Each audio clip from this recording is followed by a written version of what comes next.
பொங்கலோ பொங்கல் பொங்கலோ பொங்கல். ஏக்கா 2 பொங்கலுமே நல்லா பொங்குதுக்கா. பொங்கலோ பொங்கல் சொல்லு. பொங்கலோ பொங்கல் பொங்கலோ பொங்கல். பொங்கல் நல்லா பொங்கி வழியுது. இந்த பசங்க எங்க போச்சுங்க பொங்கலோ பொங்கல் சொல்லாம? என்ன பசங்க கரும்பு தின்னு உட்காந்துக்குதுங்க, கூப்பிட்டா வரவே இல்ல. அதுங்க இப்படி ஜமா பண்ணுதுங்க. ஒரு நல்ல நாளானா கூட வந்து சாமி நின்று கும்பிட மாட்டேங்குதுங்க. ஏக்கா 9 வகை காய்கறி எடுத்து வந்துட்டியா? எடுத்து வந்துட்டு சூரியனுக்கு வச்சு படைச்சிட்டு குழம்பு வச்சிட வேண்டியதான். ஆமா, ஒரு பொங்கல் வந்து சக்கரை பொங்கலா செஞ்சலாம், இன்னொன்று வந்து வெண் பொங்கலா செஞ்சுட்டு வச்சுக்கேன். பருப்பு போடாம வரியும் புது அரிசி போட்டு பொங்கல் மாதிரி செஞ்சுட்டுனா அந்த சாம்பார் வச்சு சாப்பிடலாம் சாமிக்கு படைச்சிட்டு. அதனால தான் சின்ன பானையில வந்து சக்கரை பொங்கல் வச்சிருக்கேன், பெரிய பானையில வந்து வெண் பொங்கல் வச்சிருக்கேன். கோமதி கோமதி, பொங்கல் பொங்கிடுச்சா? ஆமாங்க, 2 பொங்கல் ஒண்ணா பொங்கி வந்துச்சு. இது என்ன கரும்பு கையில? நான் தான் பசங்களுக்கு வாங்கி வந்தேன் கடையில இருந்து. எங்க ஏற்கனவே நேத்து வாங்கின கரும்பு எவ்வளவு கரும்பு இருக்குது? அதே ஒரு கட்டுக்கு மேல இருக்குது. போய் எக்ஸ்ட்ரா வர வாங்கி வந்திருக்கீங்க. இருக்கட்டும் பசங்க சாப்பிட்டுட்டோம். மாம்சே, நீங்க வாங்கி வந்த கரும்புலாம் எந்த மூளைக்கு சாயங்காலத்துக்குள்ள எல்லாத்தையும் மென்னு முடிஞ்சிருவாங்க. சரியா சொன்னேன். உங்களுக்கு எவ்வளவு வாங்கி கொடுத்தாலும் தான் சாப்பிட்டு தீத்துருங்களா? புளிய சாப்பிட்டுக்கு தான் எல்லாமே செய்யணுமா? சாப்பிட்டு விடு. மாம்சே, எங்க வீட்டுக்கார பாத்தீங்களா? தங்க தெரியாமா? அங்க கோயில்ல வந்து பூஜை நடக்குதுல, அதுக்காக வாழை மரம் அந்த மாயில எல்லாம் கட்டின்னு இருக்காமா, அங்கதான் இருக்கான். வீட்டுல சாமி கும்பிட்டுட்டு அப்புறமா அங்க போலாம்ல. வீட்டு வேலையோட ஊர் வேலை தான் ரொம்ப முக்கியம். உனக்கு என்ன வேலை செய்யணும் சொல்லு, நான் செய்யறேன். அவன் பார்க்கட்டும், அந்த வேலையை பார்க்கட்டும், கோயில் வேலை பார்க்கட்டும். எதுக்கு நல்லா நல்லா கூட திட்டாத விடாத மனுஷனே. ஏக்கா வீட்டுல சாமி கும்பிடணும்னு கிடையாதுக்கா. கோயில போய் உட்காந்து இருந்தா இங்க யாருக்கா சாமி கும்பிடுறது? சரி, நம்ம கும்பிடலாம். வருவாரு, வரட்டும். அந்த மனுஷன் வரட்டும் இன்னைக்கு. ஐயோ, நமக்கு தெரியாதுன்னு சொல்லிருக்கலாமோ? என்ன கோவப்படுறா? இன்னும் சாமி கும்பிட்டு சாப்பிட்டுட்டு பசங்க வேற போட்டிலாம் வச்சிருக்காங்க. கோல போட்டி, இந்த சேர் போட்டி, என்ன போட்டி வச்சிருக்காங்க பெரியவங்களுக்கு சின்ன பசங்களுக்கு எல்லாருக்குமே. அதெல்லாம் வேற போய் கலந்துக்கணும், போய் பரிசுலாம் வேற வாங்கணும். எவ்வளவு வேலை இருக்குது. இந்த 3 நாள் நம்ம ஊரே திருவிழா தான். கோல போட்டியா? அச்சுச்சோ, எனக்கு கோலமே சரியா போட தெரியாதுடி. ஆமா, எல்லாருக்கும் மட்டும் நல்லா சூப்பரா போட தெரியும். ஏதோ ஒண்ணு வரைஞ்சி விட்டு கார் அடிக்க வேண்டியதான். அவங்களா பார்த்து இருக்கிறதுல எது நல்லா கொஞ்சம் பெஸ்டா இருக்குது அதுக்கு பரிசு தருவாங்க. இன்னும் கோமதி சூப்பரா கோலம் போட்டு ஃபர்ஸ்ட் பிரைஸ் வாங்கி வந்துருவியா? நீங்க வேற மாமா என்ன கலாய்க்காதீங்க. நானும் ஒரு கோலத்தையே திருப்பி போட்டு வேற வேற கலர் போட்டு ஏமாத்தின்னு இருக்கேன் ஊரு. இல்ல வேற கோல போட்டியில போய் கலந்து என்னோட இது சிரிக்கிறதுக்கா பாத்துட்டு. போடு, இங்க போடுற குளத்தையும் அங்க போடு. கொஞ்சம் கலர் கலரா குழம்பு வைக்க அள்ளி வீசு, சரியா போயிடும். நீங்க வேற சும்மா இருங்க மாமா. அக்கா மாம்சம் சொல்றது சரிதான். என்ன நீ போற குளத்தையும் அங்க போட்டு கலர் போட மட்டும் கொஞ்சம் சின்ன போடு.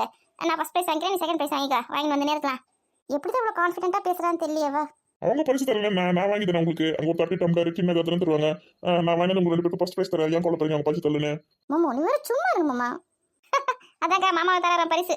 நமக்கு தேவை பரிசு தானே, யார் கொடுத்தா என்ன வாங்கிக்க வேண்டியதா? மாமா அந்த கரும்பு கட்டை எடுத்துன்னு போயிட்டு வீட்டு சைட்ல வைங்க. முதல்ல இங்க இருக்க கரும்புலாம் காலி பண்ணிட்டோம், அதுக்கப்புறமா சாயங்காலமா என்னது கொடுக்கலாம். அதுவும் சரிதான். அங்க மாடு பக்கத்துல எதுவுமே வச்சிடாதீங்க, மாடு மொத்தமா மேய்ஞ்சி தின்னுடும். ஏற்கனவே 2 கரும்பு சாப்பிட்டுச்சு அது. ஏனே நீ ஏன் மாடு பக்கத்துல எதுவுமே வச்சா? நான் வைக்கலக்கா, அந்த பசங்க எதுவுமே வச்சிருக்குதுங்க. சரி விடு, அதுவும் நம்ம குழந்தை தானே, சாப்பிட்டோம். ஆமா மாமா, நாளைக்கு வேற அது கொம்புக்குள்ள வேற பெயிண்ட் அடிக்கணும், அது டெக்கரேஷன் பண்ணணும். நாளைக்கு வேற அதுக்கு வேற பர்த்டே வருது. நாளைக்கு பர்த்டேவா? நாளைக்கு தான் பிறந்துச்சு அது. ஏக்கா மாட்டு பொங்கல்ல நாளைக்கே? ஓ, அதுதான் பிறந்த நாள் சொல்றியா? ஆமா, இன்னைக்கு வந்து அறுவடை முதல் நாள். அறுவடை நெல்ல இருந்து ஆரம்பிக்குது. அதுக்காக முதல் அறுவடை செஞ்சு அந்த நெல்லை வந்து காய்கறி நெல் எல்லாத்தையும் நம்ம சூரியனுக்கு படைச்சு கும்பிடுறோம். அடுத்த நாள் வந்து உழவுக்கு துணை செய்யற மாடுங்களுக்கு அவங்களுக்கு நன்றி செலுத்துவதும் நாளைக்கு அவங்களுக்கு கொண்டாடுறோம். அப்புறம் 3ஆவது நாள் வந்து காணும் பொங்கல் வச்சிருக்கோம், நம்ம சொந்த பந்தங்கள்லாம் போய் பார்க்கறதுக்கு. அதுக்கப்புறம் உழவர்களுக்குலாம் வந்து ரொம்ப பிஸியா அறுவடை செய்யறதுல ரொம்ப பிஸியா இருப்பாங்க. ஆமா, அது தொடங்குற முதல் நாள் தானே நம்ம பொங்கல் திருநாளா கொண்டாடுறோம். ஆமா ஆமா, இயற்கையை வணங்குறோம்னா நம்ம இயற்கை நம்மளுக்கு எல்லாமே தரணுன்றதுக்காக தந்ததுக்கும் நன்றி சொல்ற விதமாக தான் கும்பிடுறோம். இது வந்து சூரியன் வந்து இந்த பொங்கல் வந்து ஒரு ஊர்ல ஒரு மாதிரி கும்பிடுறாங்க. சங்கராந்தி அப்படி இப்படின்னு வேற ஏதோ பேர்ல வச்சா கும்பிடுறாங்க. நம்ம ஊர் மாதிரி நிறைய ஊர்ல வந்து பொங்கல் திருவிழா நடக்குதுக்கா. ஆமா, நீ நான் கூட செய்தியில பார்த்தேன், சொன்னாங்க. சரி, பொங்கல் வந்து சக்கரை இதில் போடணும், உப்பு இதில் போடணும், பார்த்து போட்டு சீக்கிரம் ரெடி பண்ணுங்க. இன்னும் குழம்பு வேற செய்யணுமா? சீக்கிரம் செஞ்சு முடியுமா? சாப்பிட்டு கோயிலுக்கு போயிட்டு வந்துடலாம். கோயிலுக்கு போயிட்டு போட்டியில் வர கலந்துக்கணும்னு சொன்னீங்களா? நீங்க போற குளத்தை பக்கத்துல ஊர் இருக்கிறாங்களே அவளை காத்துன்னு இருக்காங்க. நீங்க என்ன இங்க நின்று இருக்கீங்க? ஏமாமா நீங்க வர வாய் வச்சு நேரமா சும்மா இருக்க மாட்டேங்கிறீங்க. ஆட்டங்கா ஆட்டங்கா நான் போய் கரும்பு எடுத்து பசங்க கிட்ட கொடுக்குறேன். யோ மாம்சே, இப்பதானே சொன்னேன் நானே பசங்க கிட்ட கொடுக்காத, எடுத்து வை. இப்போ அதே தின்னு தீத்துருங்கண்ணே. காது கேட்கல உனக்கு? என்னடி மாமாவை மரியாதை மட்டும் இல்லாம யோன்னு பேசுறேன். ஏக்கோ, கல்யாணம் ஆன பிறகுதான் அவர் உனக்கு வீட்டுக்காரு. கல்யாணம் ஆகிறதுக்கு முன்னாடி அவர் நமக்கு மாமா பையன், அது தெரியுமா? உன் வீட்டுக்கார ஆனா இருந்ததுனால நம்ம மரியாதை சொல்லி வச்சு கூப்பிடணுமா? யோன்னு கூப்பிடுவேன், மாமாவை பேர் சொல்லி கூப்பிடுவேன், மாம்சன்னு கூப்பிடுவேன். என்ன எப்படியோட கூப்பிடுவேன். என்ன மாம்சே, ஓகே தானே உனக்கு? ஏம்மா நீ எப்படின்னா கூப்பிடு. மாம்சே ஓகே சொல்லிச்சு. இன்னும் ஆடி நடக்கிறேன். 7 கழுது வயசானாலும் இன்னும் உனக்கு சின்ன குழந்தை நினைப்படி. மரியாதைன்றது மனசுல இருந்தா போதும். சரி வேலையை பாருங்க. இன்னும் கொஞ்சம் நேரம் இந்த வாடா போடான்னு கூப்பிட ஓடிடலாம். என்ன ஓடுறாரு பேர் வீட்டுக்காரு? பின்னாடி கிண்டல் பண்ண இங்கே நின்று இருப்பாரா? என்ன சும்மாக்கா இதுக்கு வெள்ளத்துல வந்து போற முதல் பொங்கல் சக்கரை பொங்கல் ரெடி ஆச்சு. வெள்ளம் போட்டு முந்தி ட்ரெஸ் எல்லாம் ரெடி ஆகும். போ இங்க தானே ரெடி ஆச்சுன்னுவேன். என்ன வெண்பொங்கல் அரிசி போட்டுட்டேடி? அரிசி போட்டு உப்பு போட்டேன், அது வெந்துருச்சு. யாருக்குன்னு அவ்வளோதான். குழம்பு மட்டும் வச்சுட்டுனா அப்புறம் வேலை முடிச்சிச்சா? ஆமா, வடை பாயசம்லாம் செய்யலக்கா. இனி நம்ம வழக்கம் வடை பாயசம்லாம் செய்யறது கிடையாது. நமக்கு வந்து இது சக்கரை பொங்கல், இந்த வெண்பொங்கல், இந்த குழம்பு, இந்த 9 வகையான குழம்பு செஞ்சுட்டு இந்த 9 பூசணி இலையில போட்டு கும்பிட்றது நம்ம வழக்கம். வடை பாயசம் நம்ம வழக்கம் கிடையாது. ஓ ஒருத்தர் ஒரே மாதிரி கும்பிடுவாங்களா? அவங்க வழக்கம் அப்படி, நம்ம வழக்கம் அப்படிதான். சரி இப்போ வேலை எடுத்துட்டு வந்துடுறேன். வடை கிடைக்கும் பாயசம் கிடைக்கும் எதிர்பார்த்துட்டு இருந்தேன். கடைசியில் சக்கரை பொங்கல் வெண்பொங்கல் குழம்பு மட்டும்தானோ? என்ன 2 பேரும் போன வேகத்தை திரும்பி வந்துட்டீங்க? வெள்ளை எடுத்துட்டு வரலாம். நம்மளோட உறவுகளுக்கெல்லாம் பொங்கல் வாழ்த்து சொல்லிட்டு போலாம் வந்தேன்டி. ஆமால மறந்தே போயிட்டேன் கதை. அனைவருக்கும் பொங்கல் திருநாள் நல்வாழ்த்துக்கள். பொங்கி வரும் பொங்கல் போல அனைவரது வாழ்விலும் சந்தோஷம் பொங்கி வழியட்டும். சீக்கிரம் சீக்கிரம் வேலை ஆகட்டும். வெள்ளத்தை எடுத்துன்னு வரலாம். ஏக்கா அப்படியே ஏலக்காய் கூட எடுத்துன்னு வா. அப்படியே இட்லி எடுத்துன்னு வந்துரு. எடுத்துன்னு வரேன்டி. எதுக்கு தேவையில்லாமல் இந்த அடுப்புலாம் வாங்கி வச்சிருக்கு தெரியலைங்க மாமியா கிழவி.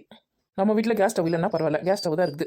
குக்கரில் போட்டோமா, அரிசி கழுவி பருப்பு கழுவி போட்டோமா, 2 விசில் வச்சோமா, பொங்கல் ரெடி ஆகிட போகுது. அதை விட்டுட்டு வேலை மெனக்கிட்டு இந்த அடுப்பு போய் வாங்கி வந்து வச்சிருக்குது. சரி அடுப்பு இங்கே வச்சுக்கலாம். இன்னும் கொஞ்சம் தள்ளி பின்னாடி வைக்கலாம், அப்போ தான் நல்லா காத்தோட்டமாக இருக்கும். அங்கே விறகு இருக்குது, அந்த விறகு எடுத்து வந்து போட்டு இதில் கொஞ்சம் மணி ஊற்றி நல்லா பற்ற வச்சுட்டு பானை தூக்கி வச்சிட வேண்டியது தான். பொங்கல் ரெடி ஆகிடும். பொங்கல்லாம் அந்த கூட அப்படி வெளியில் போயிடும். அடுப்பு ஏன் நீங்கள் வச்சிருக்கேன்?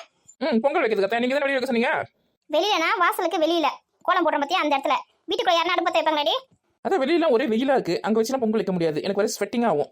அதனால் இங்கே உள்ளே வச்சுக்கலாம். எரும மாடு நல்ல நாள் அதுவும் ஒன்று திட்டக்கூடாதுன்னு பார்க்குறேன் நான். அந்த அடுப்பு வெளியே எடுத்து வை.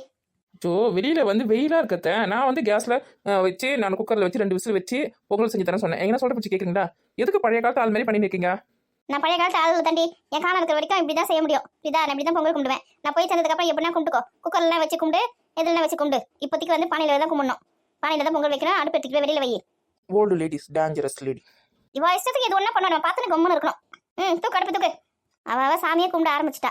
பெல்லு சத்தம் கேட்குது. பொங்கல் வேற கத்துறாங்க. இப்போதான் ஒத்தி அடுப்பு தூக்கி போயிருக்கா. ஒரு நல்ல நாளானா கூட ஒரு 4 மணிக்கு 3 மணிக்கு இருந்து நிறைய இருக்காது. நல்லா இழுத்து பற்றி 4 மணி வரைக்கும் தூங்கி எரும மடியிருந்து வந்துக்குது பார். பொங்கல் தானே புடவை வாங்கி அடுக்கி வச்சுக்கிறா பீரோவில். பொங்கலுக்கு ட்ரெஸ் வாங்குற சொல்லிட்டு எத்தனை புடவை 4-5 புடவை எடுத்துன்னு வந்துருக்கா. ஒரு ஃபங்க்ஷன் 4 புடவை எடுப்பாங்க. ஒரு பண்டிகைக்கு தீபாவளிக்கு அப்படி தான் 3-4 எடுத்தா. உங்களுக்கு அந்த மாதிரி எடுத்துச்சிக்கிறா. கட்சியில் பாரு அந்த பேண்ட்டையை சட்டையை மாட்டினா சுற்றி கிடப்பா. எதுவுமே இல்லாத மாதிரி. கேட்ட புடவைலாம் கட்டி வேலை செய்ய முடியாது. நீட்டுன்னு ஏன் நாங்கள் புடவை கட்டி வேலை செய்யல? அடுப்பு மெதுவாக வெயிடி போட்டு உடச்சிடாத. கொஞ்சம் வைக்கிட்டே இந்த அடுப்பு காப்பாற்றணும். பொங்கல் என்ன அழகா பொங்கி வந்து பாரு. பொங்கலோ பொங்கல் பொங்கலோ பொங்கல் பொங்கலோ பொங்கல் பொங்கலோ பொங்கல். ஏடி பொங்கல் பக்கத்துல கரும்புலாம் வைடி. கரும்புலாம் நம்ம பையன் நேற்றே சாப்பிட்டாங்க. கரும்பு போய் கடையில் போய் வாங்கி வாங்க. என்னது நேற்றே சாப்பிட்டீங்களா? இன்னைக்கு தானே நீ பொங்கல் கும்பிட்டு சாப்பிட வேண்டியதுதானே, அதுக்குள்ள என்ன அவசரம்? அப்பா கரும்பு நான் சாப்பிடலப்பா, அம்மா தான் சாப்பிட்டாங்க. நான் ஒண்ணே தான் சாப்பிட்டேன். ஒரே ஒரு சின்ன பீஸ் தான் சாப்பிட்டேன். மொத்தத்தையும் அம்மா தான் சாப்பிட்டாங்க. பைய புள்ள அப்படியே போட்டு கொடுக்குது பாருங்க அப்பங்கிட்ட. சே சின்ன பிள்ளைங்க கூட அடக்க ஒடுக்கமா இருக்குது. இவதான் அடங்க மாட்டேங்கிறா. ரேஷன்ல ஒரு கரும்பு குடிச்சாங்க, பத்தாவதுக்கு நான் ஒரு 4 கரும்பு வேற வாங்கி வந்து கொடுத்தா நாளைக்கு சாமிக்கு முன்னுமே அப்படி சொல்லிட்டு மொத்தத்தையும் தின்னு தீர்த்துருக்காமா. ஏங்க சாப்பிட்றதுக்கு தானே வாங்கி வந்துச்சுங்க. இன்னைக்கு சாப்பிட நேற்று சாப்பிட்டோம், இன்னைக்கு புதுசாக வாங்கி வாங்க. அப்படியே காசே செலவு பண்ணாத மாதிரி பேசுவீங்க. போயிட்டு 2 கரும்பு வாங்கி வரேன், சாமி கும்பிடுற வரைக்கும் சாப்பிடாம கொஞ்சம் அடக்கமா இரு. ஏங்க 2ல எந்த முளைக்க ஒரு கட்டு வாங்கிக்கோங்க, அதான் கரெக்டா இருக்கும். சொல்ல அப்படியே பார்த்து நிற்பேன். அந்த புள்ள தின்ற மாதிரி அங்க போய் கேட்டு காப்பாரு. திட்டக்கூடாதுன்னு பாக்குறேன் இன்னைக்கு. நான் சதீஷ் வீட்டுக்கு போறேம்மா. இங்க நம்ம வீட்டுல பொங்கல் தானே வச்சிருக்கோம். பொங்கல் கும்பிட்டு சாப்பிட்டு எங்கன்னா போ. கொஞ்ச நேரம் விளையாடிட்டு வரமா. பொங்கல் ரெடி ஆனது கூப்பிடுங்க வரேன். பொங்கல் பொங்கு வந்துடுச்சு புரியுதா? வெந்த உடனே இறக்கிட வேண்டியதுதான். 10 நிமிஷத்துல ரெடி ஆயிடும். எங்கேயும் போகாத. அதுக்கப்புறம் உங்க அப்பா வந்து என்ன திட்டுவாரு. நான் தான் விளையாட்டுக்கு ஆரம்பிச்ச மாதிரி. அம்மா இன்னைக்கு விளையாட்டு போட்டிலாம் இருக்குதாம்மா, அங்க வர போனோம். சீக்கிரம் ரெடி பண்ணுங்கம்மா. ஆமால அது வேற வந்துட்டேன். நான் 25 ரூபா கொடுத்துருக்கேன் டொனேஷன். இப்போ பைசா வாங்க தரல. இது வேற நீ கூட சேர எல்லா போட்டியிலுமே ஜெயிச்சு முதல் பரிசு தான் வாங்குற புரியுதா? 2வது பரிசு 3வது பரிசுல வாங்கி வந்து அடி வாங்க வாங்கிட்ட. கொடுத்தது 25 ரூபாய். மொத்த பரிசு நான் வாங்கி வரணுமா?